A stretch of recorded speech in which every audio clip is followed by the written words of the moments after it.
मात्र हम अमरीकी वालों को ये दिखा देंगे कि हम भी उनसे कम नहीं, हम चुरिया नहीं पाएंगे, हम उनको एक जवाब देंगे।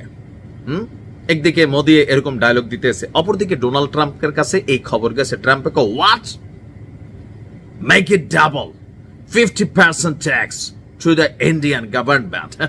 মানে এক ঘোষণার পর শেষ। ভারত এবং আমেরিকার মধ্যে একটা যুদ্ধ চলছে, শুল্ক যুদ্ধ। বাংলাদেশ চিপা দিয়ে হালকা বের হয়ে আসছে, যদিও আমাদের উপর অনেকখানি চাইপা গেছে, তারপরেও পরিস্থিতি যা দেখা যাইতেছে সেটা কিন্তু ভিন্ন বার্তা দিচ্ছে।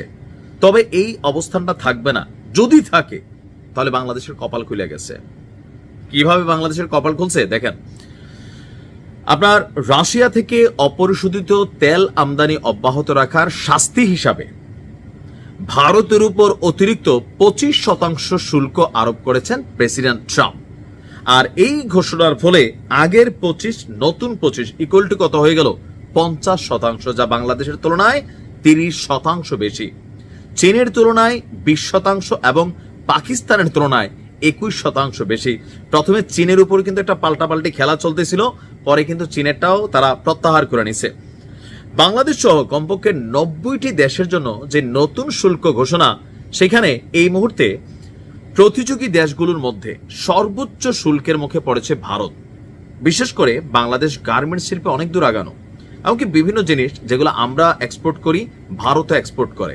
তো এখন যেই অবস্থানটা আছে শুল্ক যুদ্ধে, যদি ভারতের উপর আমেরিকা এই শুল্কটা অব্যাহত রাখে, তাহলে সেই ক্ষেত্রে অনেক বড় ধরনের একটা অ্যাডভান্টেজ পাবে বাংলাদেশ। আর এটা ব্যবসার মধ্যে প্রতিযোগিতা আছে। যুক্তরাষ্ট্রের সর্বশেষ রিসিপ্রোকাল ট্যারিফ তালিকা অনুযায়ী বাংলাদেশ, পাকিস্তান সহ 50টি দেশের মধ্যে 50টি দেশের পণ্যে ভারতের তুলনায় কম শুল্ক আরোপ করা হয়েছে বাংলাদেশে। ট্রাম্প সম্প্রতি ইউরোপীয় ইউনিয়ন, জাপান এবং দক্ষিণ কোরিয়ার সঙ্গেও নতুন বাণিজ্য চুক্তি করেছেন, যা ভারতের উপর আরো চাপ বাড়িয়ে দিয়েছে। আর এই পরিস্থিতিতে ঢাকা এবং ওয়াশিংটনের মধ্যে যেহেতু কোনো মুক্ত বাণিজ্য নেই, তবুও 20% শুল্ক হার ভারতের 50%-এর তুলনায় উল্লেখযোগ্যভাবে কম, যার প্রভাব পড়বে তৈরি পোশাক খাতে।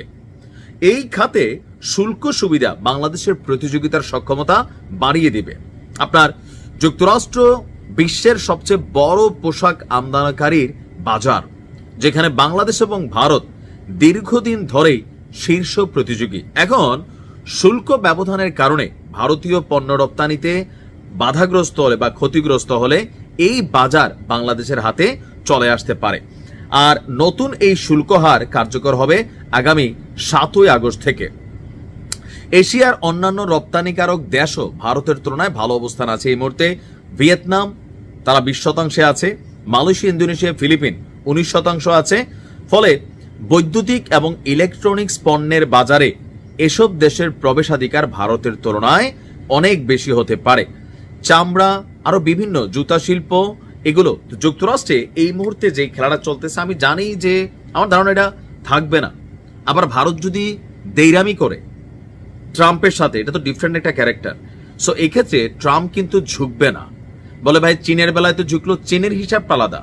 কারণ চীন যদি সারা পৃথিবীতে পণ্য রপ্তানি বন্ধ করে দেয়, নিজেরাও বিপদে পড়বে, কিন্তু অন্যান্য দেশের মানুষরা আরো বড় বিপদে পড়বে। কেন? আমরা যে সকল দেশগুলোতে থাকি উন্নত বিশ্বে, সেখানে ওই দেশের পণ্যের তুলনায় বেশিরভাগ জায়গায় চীনা প্রোডাক্টের আধিপত্য। জিনিস ভালো, দামে কম। আর এসব দেশ আমাদের মতন না যে এক জিনিস কিনা সারা বছর ব্যবহার করে বা সারা জীবন ব্যবহার করে।